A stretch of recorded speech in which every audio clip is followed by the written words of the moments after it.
In this video, we are going to review the average value of a function. So what we mean by average value of a function? So let's look at this graph first.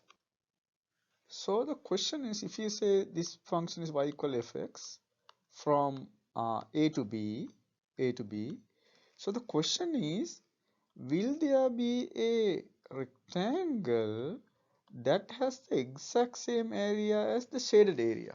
So will there be a rectangle that has the exact same area as the shaded area? For example, if you can see roughly like this rectangle has the same area as the red area. So you can see this blue area and the red area are the same. So that is the idea. So if it is the case, and this value, whatever that value is, called the average value of the function. So it's like a very important concept in physics and other areas of science. So we try to find what is this value. So that value is what we call the average or value of the function. So it is simply, you can write this one as, so what we first going to do is we can integrate the function a to b fx gx, a to b fx dx. So that's the area of the function, and then we take the average. What we do, we just divide this one by b minus a, because it's from a to b. So this is what we define as the f average on that interval. So that's the formula. It's a very simple idea. So let's look at two examples. One use the integration by parts, the other one use the substitution technique.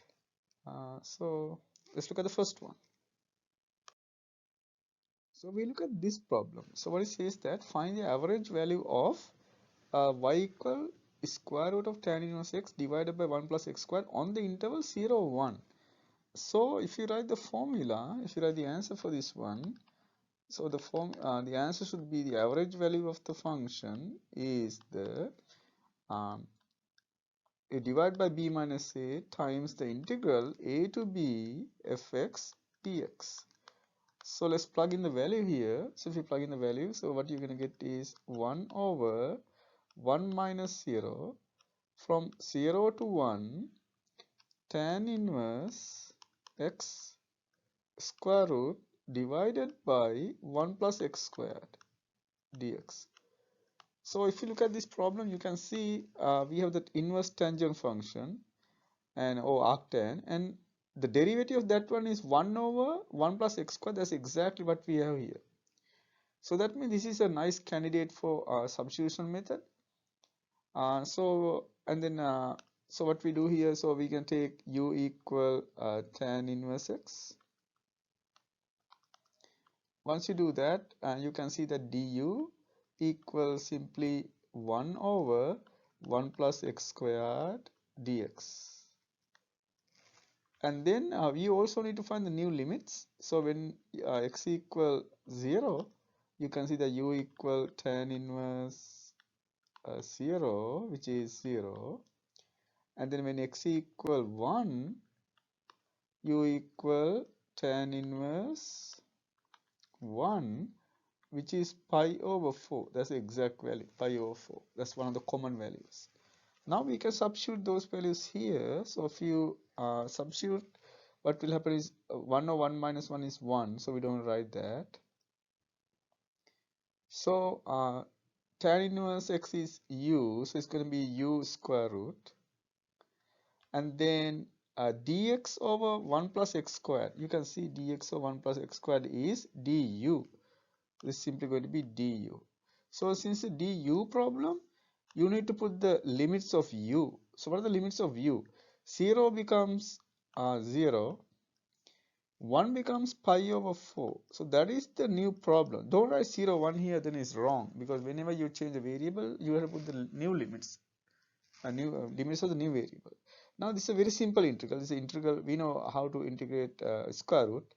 So it means half power. So if you add 1 and add 1, so you get your 3 halves. So it's a 2/3 u to the 3 halves. So that's the integral, and it is pi over 4 to 0. And then you can see this is simply 2/3 and if you plug in, so it is pi over 4 to the 3 halves. So you get 3 halves, pi over to the 3 halves, and then minus 0. So so we are not going to write that. I mean, you can, but and then you can finally you can write it like this. So this is simply pi over 4 to the third power and the square root. So we can leave it like that. So so that's the answer to the problem. So let's look at another one that use maybe integration by parts. So just to cover different types. So let's look at this one now. So as the second problem, we have y equal x plus 1 e to the 1 minus x on the interval 0, 5. So again we use the formula. So it is if the average is, if you plug in, it is, so you can see a equal 0 and b equal 5. So it is 5 minus 0. The integral from 0 to 5, x plus 1, and then e to the 1 minus x dx. So when you look at a problem like that, you can see that you cannot do this one easily using the substitution method. So the technique would be integration by parts. So we can use integration by parts for this problem. So, and according to Lyot argument, and you can see when you have a log, we use the log one, but we have the exponential function. Here we have exponential and algebraic. So that means the algebraic one becomes the u. So in this problem, so the algebraic one becomes the u, everything else becomes the dv. But we can also do like a simple trick here. We can probably pull the e to the 1 out, because that's not important here.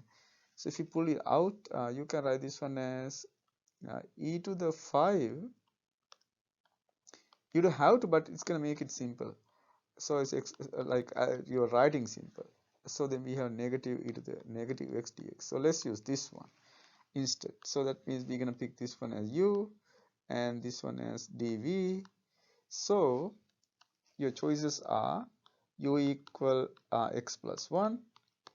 So that means du equal dx, dv equal e to the negative x dx. So v equal negative e negative x. So that's what happened, negative e negative x. So now if you plug in that, so what do you get? So your integral becomes, so we have e to the 5 outside, and then the uv. So uv is simply negative x plus 1 e to the negative 5, and then evaluate at 0 and 5 minus, but because the minus sign become plus actually, so it is 0 to 5 again v du. So v du means e to the negative x dx. So so if you finalize it, and then you can see it's e to the 5, and if you plug in the value, if you plug in 0, okay, there was a little typo here, so it's not negative 5, it's negative x, negative x. So if you plug in 5, you get negative 6 e to the negative 5, that's the first term, and minus, if you plug in 0, so you can see minus becomes plus. If you plug in 0, you get 1. So that's what you get from the first term. For second term, if you integrate, you can see it is negative e negative x again, and evaluated from 5 to 0, or 0 to 5. And then if you finalize it, and then you can see you're going to get the answer e to the 5. You can see it's going to simplify to 2 minus 7 e to the negative 5 as the final answer.